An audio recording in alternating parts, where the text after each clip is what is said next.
eyewitnesses remain loyal to their stories. Stories which capture our attention and reflect a deep hunger to believe that we are not alone. In rural Kentucky, a man recalls his family's supposed shotgun battle with aliens in 1955. A UFO investigator describes what she believes to be a face-to-face encounter with an alien. Just a mile from New York City, dozens of people hold the stories of UFOs and extraterrestrial visitations in a public park. And finally, a biblical scholar explains his belief that 6,000 years ago, all of human civilization was influenced by visitors from outer space. The notion of extraterrestrial life, fact or fiction? Or can it only be described as unexplained? In 1955, Kelly, Kentucky, 70 miles north of Nashville, Tennessee, was a peaceful farming community. On the evening of August 21st, deep in the Kelly countryside, a party of 10 people reported a wild encounter with aliens. The Langfords were winding down from a family get-together filled with laughter and card playing. 12 years old at the time, Lonnie Langford says he remembers that night clearly. There was me, my brother, my sister, 2 half-brothers, their wives, and a friend and his wife. That's about it, besides my mother. And we just sat around, you know, and talked and played cards. My half-brother's friend, Taylor, he had to go out. You know, we didn't have no inside restrooms back then. And as he was going out the door, he looked up and he noticed this round object. It had lights all around it.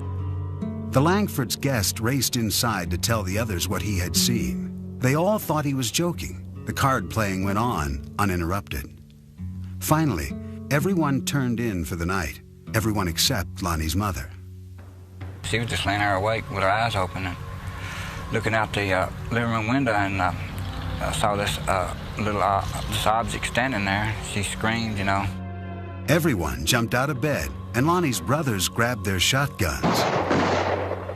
He saw little creatures 3 foot tall, webbed feet, webbed ears, big eyes, hands that were web shaped like. They were silver, had silver uniforms, no noise, no sound, no talking. They was just there. I don't know why. Lonnie and his family watched the creatures float through the air as his brothers fired their shotguns. They say some bullets knocked the aliens over, but that to everyone's horror, the strange beings got back up again, unscathed. Everybody got roused up, started hollering and screaming. Lonnie's brother headed outside with his shotgun. Just as he was going outside, one of them grabbed him by the hair of the head, and then he jumped on out in the yard and, you know, shot at him. Lonnie Langford said he and his family watched in terror as these glowing beings circled their home. When his brothers finally ran out of ammunition, they brandished their flashlights. The beams illuminated the sky, and to the family's surprise, the silver creatures quickly retreated into the darkness. They wasn't trying to hurt nobody. They wasn't trying to hurt us all. I think they was more scared of us than we were of them. You know, but I was really scared. You know, I'm just telling you the truth. Is Lonnie Langford telling the truth? Or is his story nothing more than a twisted memory from a family gathering gone awry?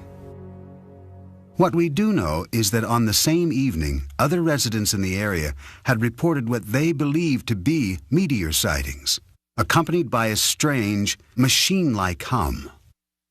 When the Langfords reported their sighting, police officers, state troopers, and even soldiers from the nearby Fort Campbell Army Base arrived to check it out. Kentucky State Trooper Russell Ferguson investigated the incident. He found no physical evidence to substantiate the Langford story. The only thing that we did find was the family there, rather disturbed, very emotional, and swearing that something had occurred in the way of small, silver-looking people with big eyes and big heads trying to get into their house. UFO investigator Philip Imbrogno finds the Langford family's story compelling. He thinks they may indeed have encountered extraterrestrials. It is one of the cases that is actually very convincing, because here you have a family that really didn't care anything about UFOs, and all of a sudden they report that they had these little beings coming on their property and they fire it on them and so on. And to this day, that is one of the cases that convince me that perhaps we should consider that there are extraterrestrials here from time to time that have landed on our planet and interacted with our society.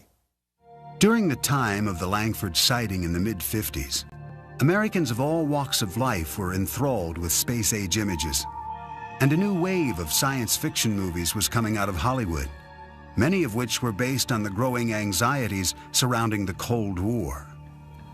The local people were influenced by movies and books and magazine articles popular in that particular time, but keep in mind that the people of this area were fundamentally agricultural in background and Protestant in their faith, with some commitment to the fundamental side of faith. Since the Langfords claimed to be devout Christians, is it possible that they had become overzealous from a religious revival meeting that Sunday afternoon? State Trooper Russell Ferguson doesn't think so. He believes they were drunk. I didn't find anything up there except just a bunch of people running amok.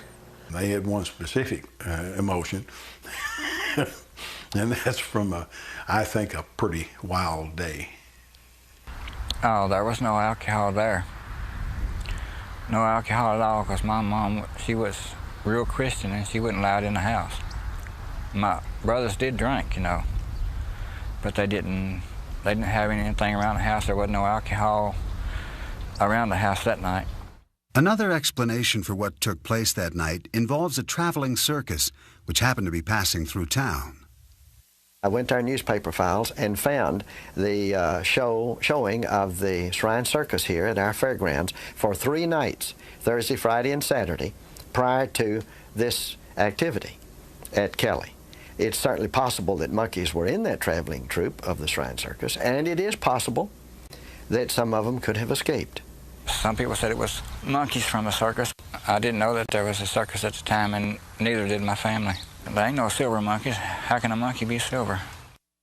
If these strange visions weren't brought on by excessive drinking or playful chimpanzees, what really happened? One author on paranormal phenomena, Greg Little, thinks there could be a scientific explanation. This part of Kentucky lies on a major fault line. Little points out that tectonic pressures in the Earth can create unusual forms of electromagnetic discharge, strong enough to disorient people. These electromagnetic plasmas have this enormous, powerful electromagnetic field around them. And when a person gets close to this field, it does interact with brain biochemistry. It also produces serotonin, a substance that is biochemically identical to a hallucinogenic drug called dimethyltryptamine, which is a 30-minute LSD trip, which, gee, if you had a 30-minute LSD trip when you were asleep, what would we call that? A dream. Dreams, nightmares, few, if any, will ever be sure of exactly what happened that summer night in 1955.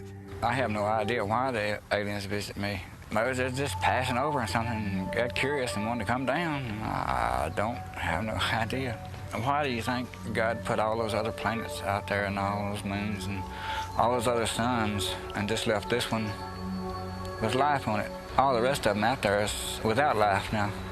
I ask you, if you were suddenly capable of going from here to Mars or the sun or whatever other planet, and you were coming to Earth with all that technology that was available to you. Now, surely to hell you wouldn't land in Kelly, Kentucky, when we've got the nation's capital and all the other big cities and what have you. No, I don't think so. One thing is certain.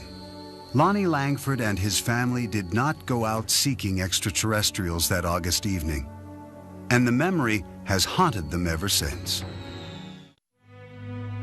There are areas around the world which are known as so-called UFO hotspots because of the frequency of reported sightings. Pine Bush in upstate New York is one of those places. That is what attracted UFO investigator Ellen Crystal. This is where she actively attempts to initiate contact with aliens.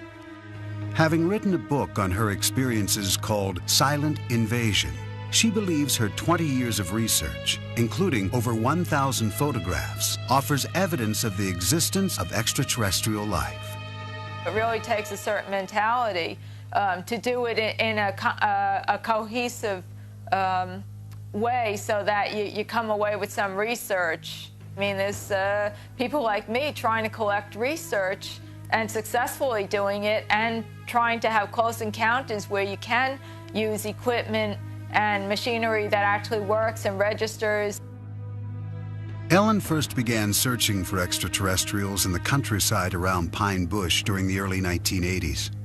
At that time, a psychic told her that she had been cured by aliens during a severe childhood illness. She basically did a reading with me, and she said, when you were 4, you were really sick, and she said, I see the ship above a White House, and they healed you. And I said, well, I was sick. I was sick for 8 months. I thought I was 2. This psychic reading motivated Ellen to pursue her dream of meeting up with aliens. This is her story.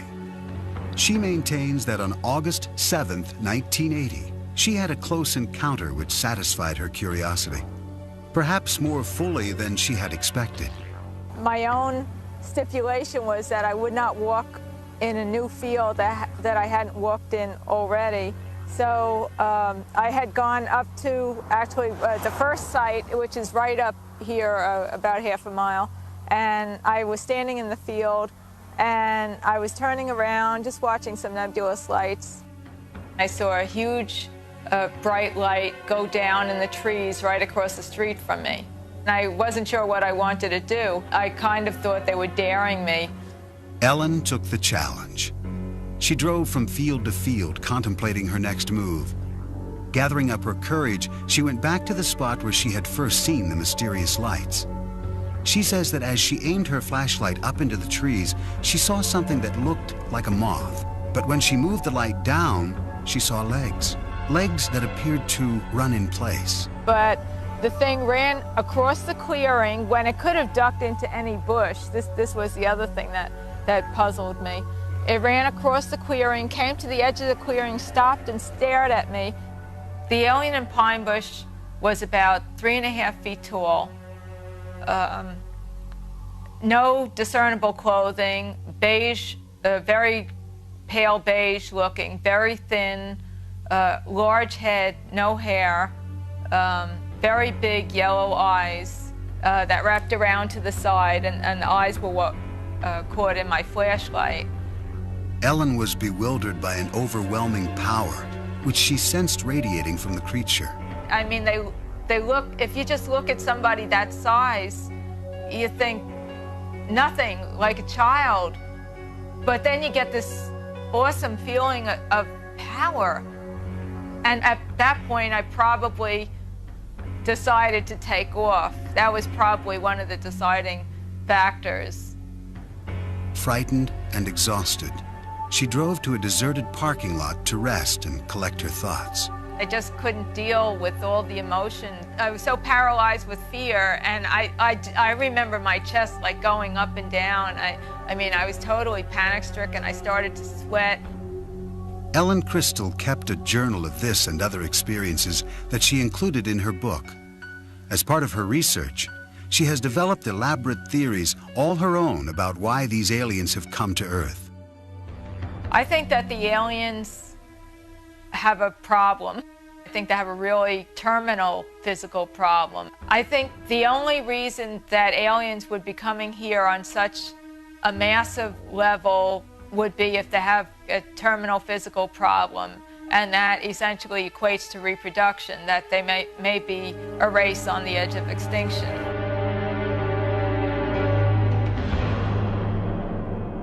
Are Ellen Crystal's claims of extraterrestrial incursions into upstate New York to be believed?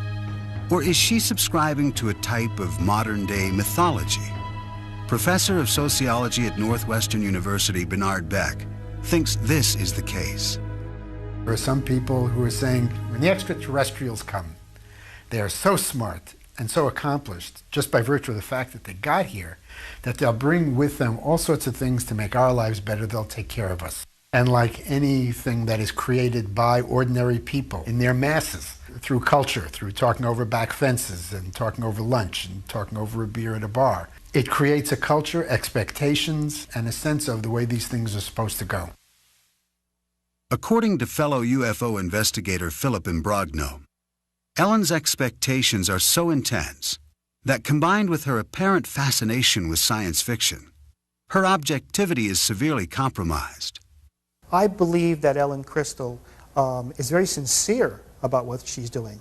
I question some of her methods of investigation and some of her conclusions as to what she is collecting. When she looks at her evidence, she says this can be nothing else but ETs. Okay? When I look at her evidence, I say, well, you've got something here. There are a lot of unexplainable sightings, but I don't think she has enough evidence to actually put a label on it to say this is an extraterrestrial spaceship. Many of the UFO sightings in Hudson Valley occur around the Stewart International Airport near Pine Bush. Airport manager and retired air traffic controller Ken No is familiar with these claims. People can see meteors, which are pretty spectacular sights sometimes. Most of the sightings that I've heard of are in the evening, and various airplanes have different kinds of lights, different configurations of lights, and if people aren't looking at the night sky all the time, or a great deal of the time, they may find something unusual looking. Adding to the confusion, in the summer of 1988, during a rash of reported UFO sightings, a group of pilots decided to play a practical joke on the residents of the Hudson Valley. They flew in an echelon formation, or if you like, a V formation, in small light aircraft, which don't make a great deal of noise, and they looked pretty impressive. And so it was quite an impressive sight. And a number of people reported that as a UFO, which probably was the pilot's intention in the first place, to have some fun with folks. It caused quite a stir for a number of years. Ken No and other local air traffic controllers remain skeptical of Ellen Crystal's conclusions and of her UFO video research. I have seen some of her work, some of her photographs, and I think they're certainly questionable. These tapes were shot near the Stewart International Airport. Clearly looks like an airplane to me. I see flashing strobe lights as anti-collision lights, and what may be two landing lights on the wingtips of the aircraft. Again, this clearly looks to me like a slightly out of focus video of an aircraft. I think you can clearly see that this is probably a large jet aircraft. At this point on the tape, you can even hear the engines. Looks like an airplane to me. Ellen's photographs fail to hold up under any scientific scrutiny. Another problem is that her reported sightings tend to take place when she is alone. Psychology professor Hubert Dolezal says that when Ellen's psychic told her that aliens had cured her during a childhood illness, it may have caused these delusional sightings. I'm sure people talked. The family probably mourned, cried. She was probably told she might die, or chances are she perceived that and picked up on it. And then she's told that someone out of the ordinary, someone out of the medical community is responsible for her healing.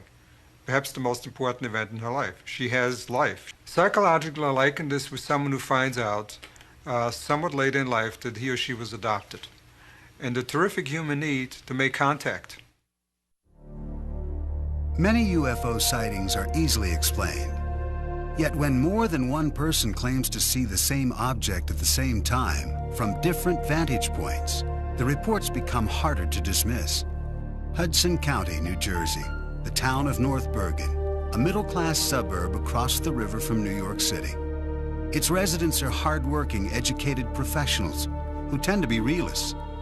This is also a place where there have been persistent claims of alien and UFO sightings.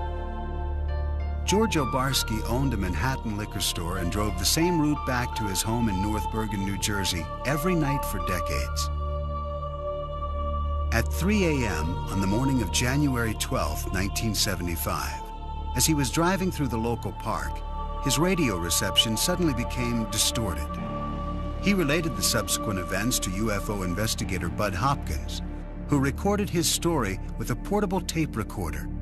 Well, I would say that that thing was 30 feet across. It was a big thing. Yeah.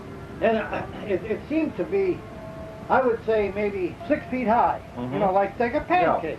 It was blown up and like a pancake. Right. And the thing landed right ahead of me. He described small figures who got out. He said they looked like kids in snowsuits.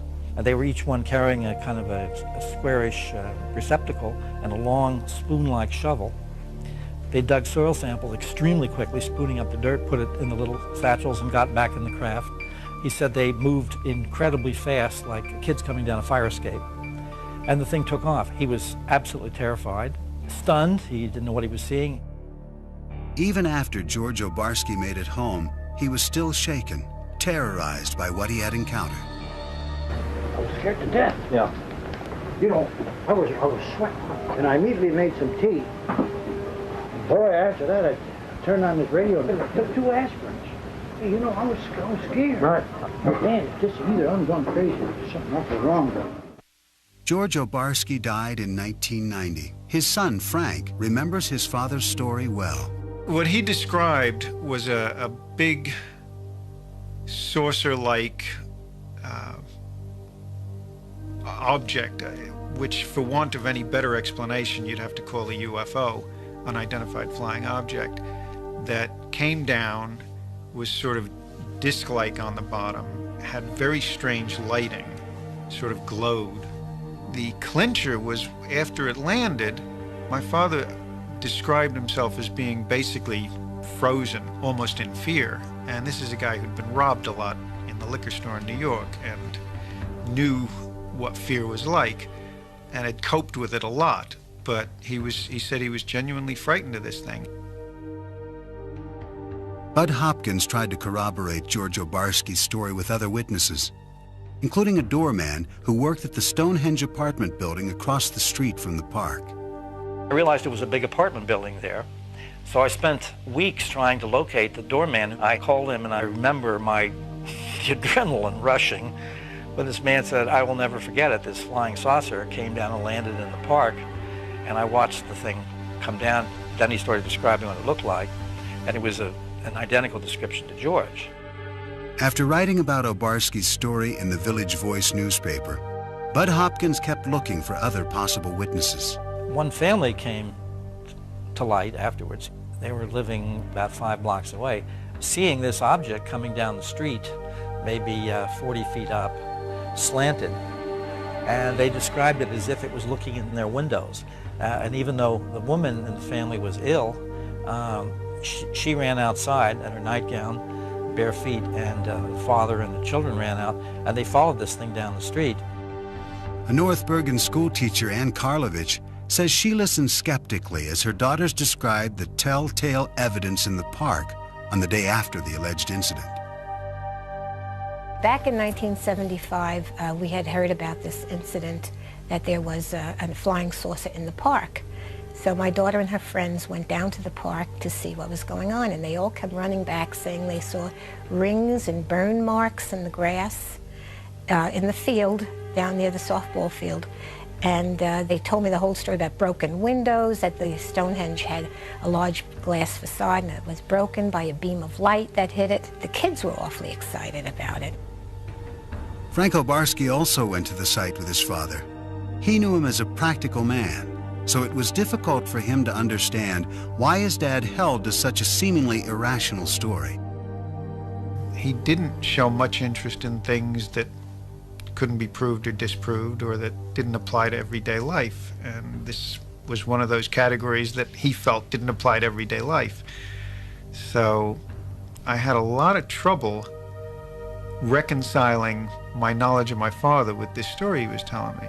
He said, you know, I've lived a long life as honorably and truthfully as I was able to. And he said, a man doesn't do that for over 70 years and then throw it all away by making up some foolishness.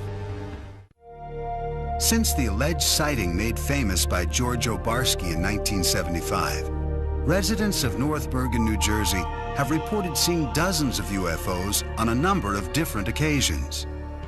In the early evening of July 6, 1986, Wall Street investor Ron Lee and artist Nanetta Nappi were enjoying the sunset on Hurd Terrace in the Stonehenge apartment complex. I just said, what the heck is that out in the sky? I was just staring out and I saw something that was unidentifiable to me. And Nanetta and I looked at it and it wasn't moving. It didn't have any sound. And we just followed it with our eyes and tried to guess what that could be. Had it had a motor sound to it, I would not have been suspicious, but the fact that it was so silent and large, it was a large-shaped object, it drew my attention even further. I might have just ignored it. It was oval, and it had three sets of lights underneath it. And it just kept stationary in the sky for 5-10 minutes, and then at some point, it just took off and went south in a fashion without gaining momentum, but just going straight off with accelerated speed beyond what I was used to seeing. And shortly after that, very shortly, we heard noise and then saw military aircraft following it. The next day, sightings of this UFO were reported in the press. Nanetta was not one of the people who had called the local officials. Now, you don't want to talk about things that people could think that you're a little strange thinking about it. I was in denial about it because I didn't want to accept or believe that this thing did not have a rational reason behind it. 2 years later, in the same area of New Jersey, disc jockey Dave D'Elia claims he witnessed an unidentified flying object on St. Patrick's Day in 1988 over North Hudson Park. D'Elia says he was driving home when he noticed something in the sky. He pulled over. As I'm standing there, it's getting closer and closer, no noise at all, but the lights that made up the triangle were white, the diamond were white and green. D'Elia returned to his car and followed the UFO down the parkway for several miles, noting the shape of the craft. The shape of the UFO was a diamond shape like this. Where my thumbs are was basically the part that was coming toward me. That's how it was flying. In 1993, 5 years after D'Elia's reported 1988 sighting, another North Bergen resident, Ann Karlovich, who had been skeptical of the earlier Obarski sighting, claims she too was an eyewitness to an unidentified flying object. I saw this very kind of a elliptical shaped large light shining, and I looked at it and I said, gee, wow, what is that? And it seemed to be moving very slowly, but I wasn't sure. And then as I turned my car around, it was gone. So I came into the house, and my son-in-law and daughter were here. And I said to Joe, my son-in-law, I said, wow, did I see something strange on Boulevard East? And he said, I saw it too. It had a sort of eerie glow. It looked metallic and was very well lit, like with a fluorescent, bright flood kind of light. As I recall it to be a blimp-like object, like an elongated, like an ellipse, elliptical sphere, if you will. Joe Bass remembers reading the next day in the local newspaper that all the blimps in the area had been grounded due to foggy weather. I know what it wasn't.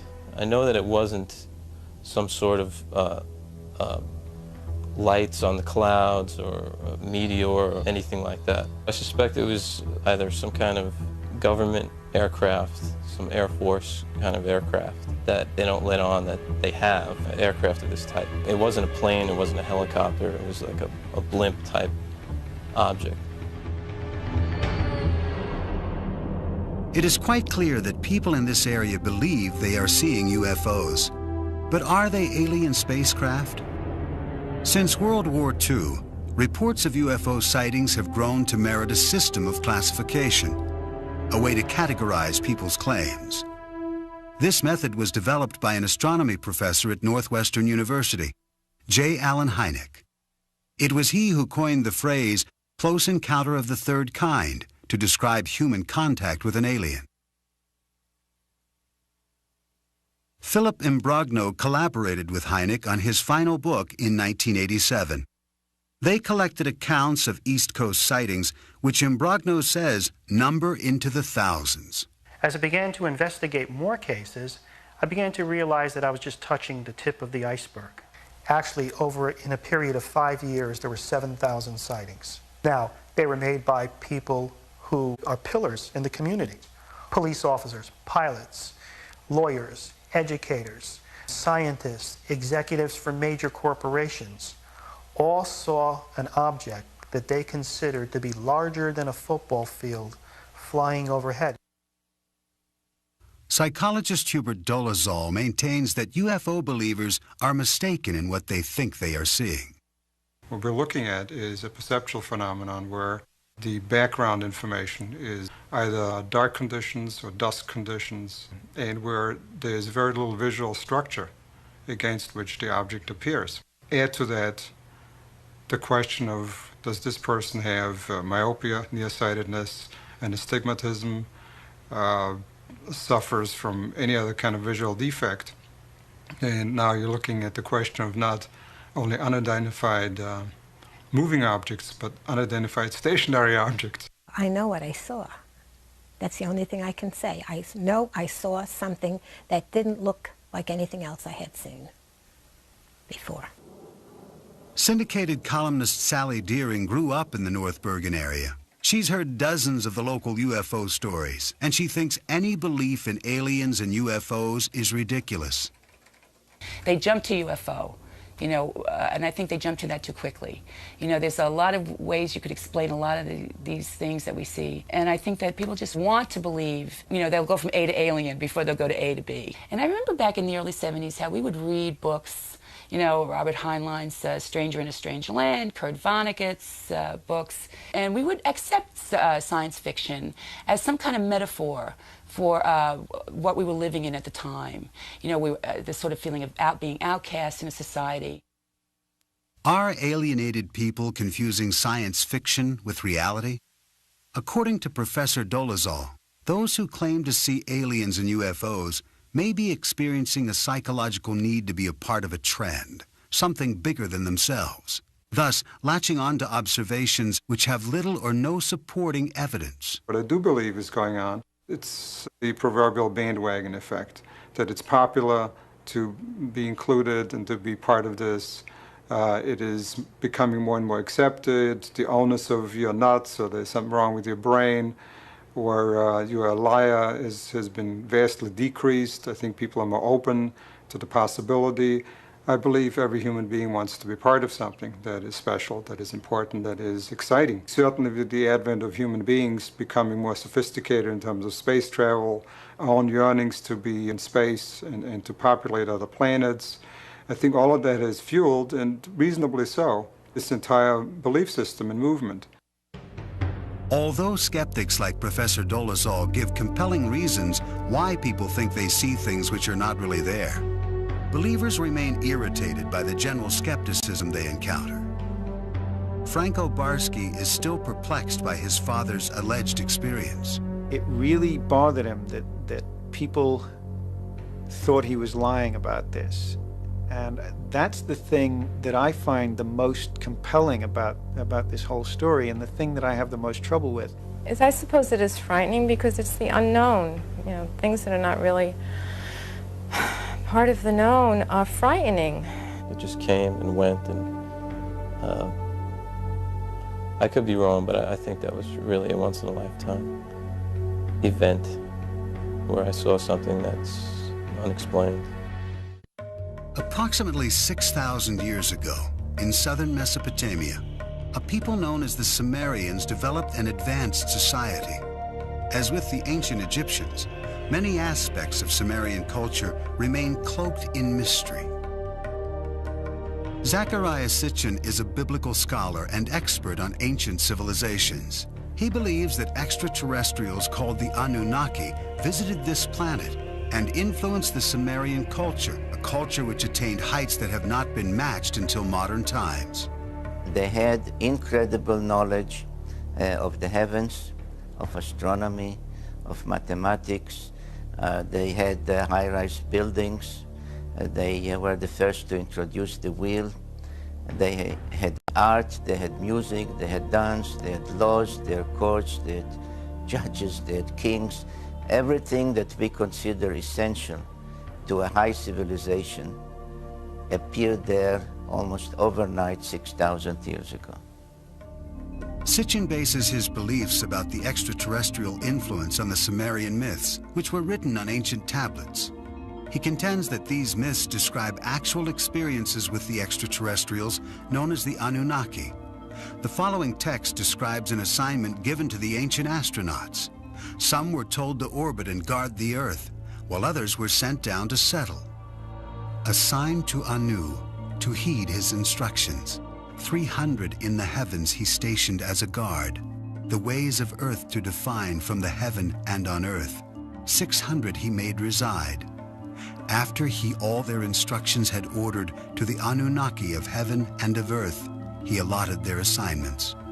I surmise from those various texts, they were losing their atmosphere on their planet, whether because of natural causes or ecological developments. According to Sitchin, these texts describe the Anunnaki coming to Earth to acquire gold particles, which they would use to shield their atmosphere. The myths also offer information about law, astronomy, and the cosmos. In these texts, our solar system consists of not 9 planets as we know it, but of 12, with the Anunnaki coming from the 12th planet called Nibiru. This mysterious planet comes close to the Earth's orbit every 3,600 years. The evidence from those ancient texts, from those ancient depictions, leaves no doubt in my mind that others from another planet were involved not only in our creation by jumping the gun on evolution, the way the Bible states it, but they were involved in giving us civilization for many millennia thereafter. Did the Sumerians evolve differently from the rest of humanity? Nearly all scholars on Sumerian culture dismiss Sitchin's hypothesis, including Professor Miguel Seville of the University of Chicago.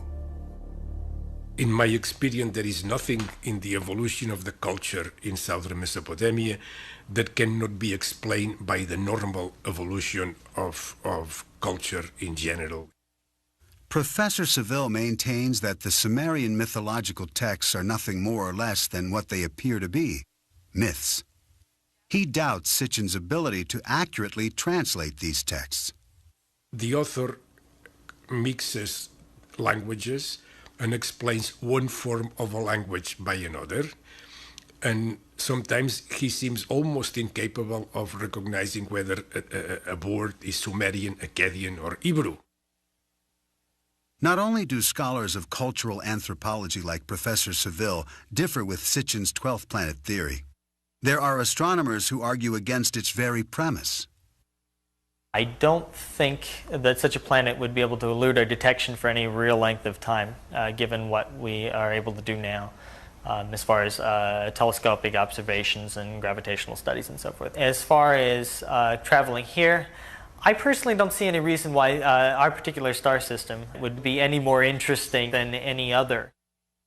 Of course, new planets are still being discovered, and NASA experts have recently made claims of microfossils on Mars. These findings have led most natural scientists to concede that there is a distinct possibility of life evolving elsewhere in the cosmos. My guess is that if life forms, it forms on the surface of the planet. You have to have a certain temperate climate. You have to have water on the surface or water just below the surface. It's possible that some of these precursors for life, the organic molecules, get seeded onto primitive Earth, say through comets. We know that comets have a lot of organic chemistry going on them. Many astronomers and astrophysicists agree with Professor Novick. And yet if there is advanced life elsewhere in the heavens, even in possession of sophisticated technology, the distances involved in navigating the stars are simply too vast. Maybe there are 10 advanced civilizations in our galaxy, maybe. But if there are, and this is really far-fetched, if there are, they are so far away from us that there is no chance. They are hundreds of thousands of light years away. There is no chance, zero, that we will ever be visited. The best way to describe the distance to the stars, the distances are actually quite vast. The distance from here to the galactic center, we're just talking roughly 30,000 or so light years, I believe. There are those that maintain that the current surge in extraterrestrial sightings is best explained as a substitute for traditional religion. If you take an adherence to a divine being, a god, what a religious belief one may want to adhere to, in the absence of such a religious belief, I think there, or as a supplement perhaps, there may be a need to say there is something more sophisticated, wiser, more technologically advanced. And it seems to me that this is a reasonable supplement to say as a substitute for religious beliefs per se. Our needs are so great emotionally for some kind of religious center, and our fears, our paranoid fears are so great that it's extremely difficult to look at this objectively, and yet that's what we must do.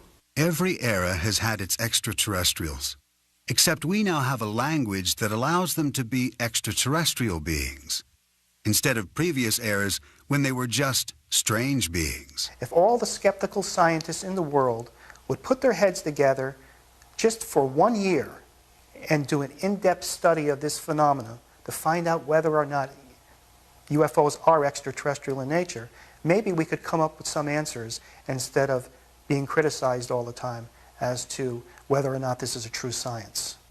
Somehow we as scientists have failed in explaining to people that there are things about the universe that we really do understand.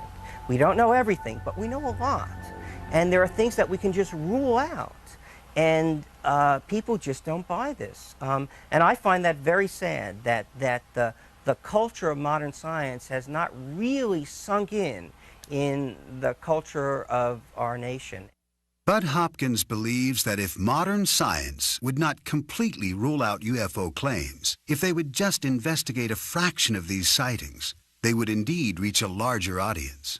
What I like to say is that an extraordinary phenomenon, which this undeniably is, no matter what your point of view is about it, an extraordinary phenomenon demands an extraordinary investigation. The way science works is that if there were something out there that was credible, if there was real good evidence and things could be followed up and said, yes, in fact, I see what you're talking about, people would love that. If there was anything to it, it would be embraced by the scientific community. Though skeptics will insist that all the thousands of claims of alien sightings do not add up to a single scientific confirmation, people will go on reporting them, asserting with equal fervor that what they saw was real. But without physical evidence, we are left only with assumptions. Some choose to believe in the existence of extraterrestrial life, rather than tolerate the uncertainty of the unexplained.